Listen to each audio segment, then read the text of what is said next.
here because the subject I talk about is one that's very close to my heart.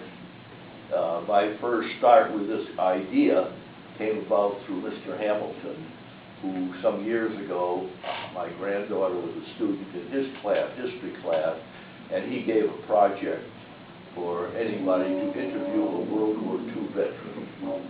At this time, there were a lot more veterans still around, but they said that because of the death rate going on, they wanted to get some history. So my granddaughter took it upon herself to bring a television camera and tape out to our house, and for 2 consecutive Saturdays, we sat down and talked about my experience. And that's what I pretty much will do with you. But with this tape that she made, a copy was sent to Washington, where the veterans have a collection of these veterans tapes. It's good to see you. We're just starting. Thank you. Okay. Brownies down front. Okay.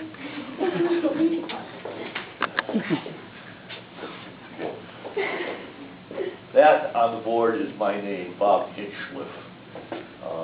My program, as I prepared it, is a story of World War II.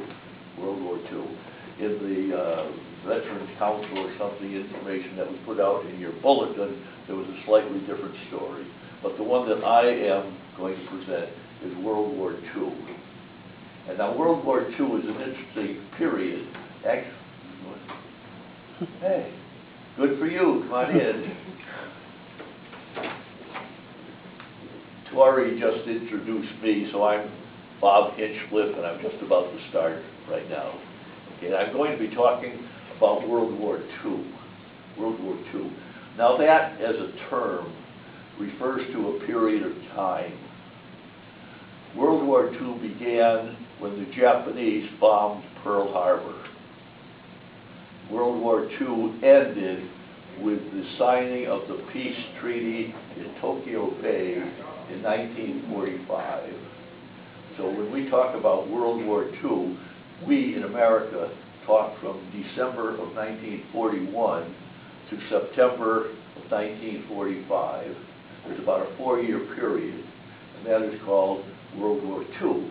And I say it that way because sometimes people think of World War II as being strictly what took place, the actions of such and such and such. But there are many things that happened during that 4-year period. And so to separate the actual battles from the peripheral going-ons, I have chosen to call World War II, the expression, just a period of time. Now it happens that I graduated from high school in 1940. 1940, which was just before Pearl Harbor. So I wasn't too much older than you or your older brothers or sisters, and this is when one Sunday morning, walking home from the church service, we heard that the Japanese had bombed Pearl Harbor. We had no idea. Pearl Harbor. Where is Pearl Harbor? Well, anyway, we found out quickly enough, and we were thrown right into what I called the World War II that day. And the advice that came down was, continue to do what you're doing now, don't get all excited. But what I did was I enlisted in the Army shortly after that, and I stayed in the Army for 4.5 years. When I went into the Army, I sort of cut off my civilian activity and became first just a soldier, then I was commissioned, and then I was assigned to the 78th Infantry Division, where I trained my men, and we shipped out. Go right in. You're really popular. Yeah, it is. It's wonderful.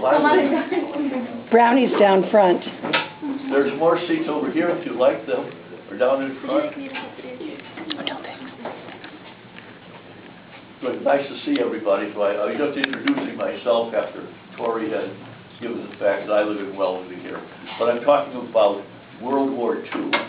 And World War II, I just said, began with Pearl Harbor.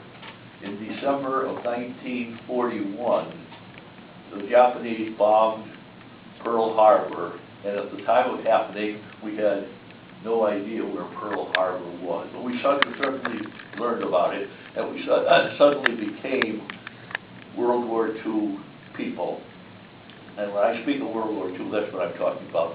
That period of time that elapsed between Pearl Harbor and the signing of the peace treaty in Tokyo Bay in 1945. Okay, well, I was a civilian. As I say, I graduated from high school in 1940, just before Pearl Harbor. And I went into the Army as a volunteer. I wanted to do like all of the other young men of my time. They wanted to get into the war with it. So we signed up, but because there was such an onrush of people, some of us who were in college were told, you just take it easy, we'll have time for you. So eventually I was called up. I signed up. I was called to active duty. I went to OCS and became an officer. And starting in 1942, I've had my own company with the 78th Infantry Division. We went to Europe. There were two wars going on, as you know, during the period, the Pacific and the Europe. Well, I was strictly in the Europe area, so that I was assigned to the 78th Division. No, I'm not sure. I think I should probably start some of this. My daughter put together a, what's this from? PowerPoint. A PowerPoint. So I'm not familiar. I know which button to push to go forward and such. So if it goes right, this is what will happen. So first of all, my name is Bob Hinchcliffe. I live here in Wellesley. I was born in 1922, so I had my 90th birthday last Halloween. I can't take any credit for it. The doctors and the other people who kept me going, but I am now over 90 years old, if you believe it. And I wouldn't be able to vote if I were in Rome today, because you have to be below 80 to do that. But anyway, this is, first of all, here. Now this is me. This is in the, before, so this is when I first was commissioned.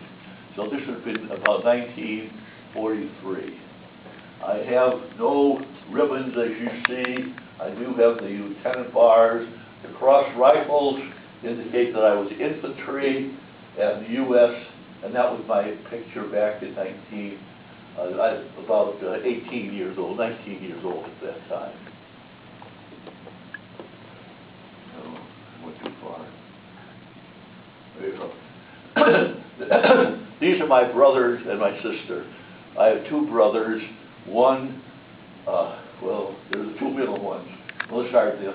At the extreme end is my sister, who signed up with the Navy, was stationed in Washington, D.C.